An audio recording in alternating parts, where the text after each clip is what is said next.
Hey guys, this is Marcus with WTI, and today I'm going to show you guys this Ehe style silicone sleeve. This is the Apple Pencil sleeve, which is great. This comes in orange and the tip which is red, so you can take it off. That's a good thing about this one, that you can take off the top and then you can charge it. But it also gives a sort of style to it. It sort of makes it look like one of those old pencils that you would have to draw.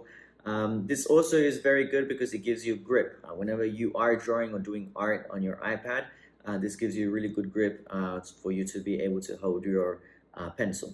So if you're looking for something that's going to help keep protected your Apple Pencil so it doesn't get damaged or any scratches on it, then I would highly recommend this one. This is a very, very nice one, as you can see all around. It's very nice. And it also comes off very easily, just like so. So if you're looking for something that's going to help you keep this Apple Pencil safe as well, then I would highly recommend this one. And that's just my point of view.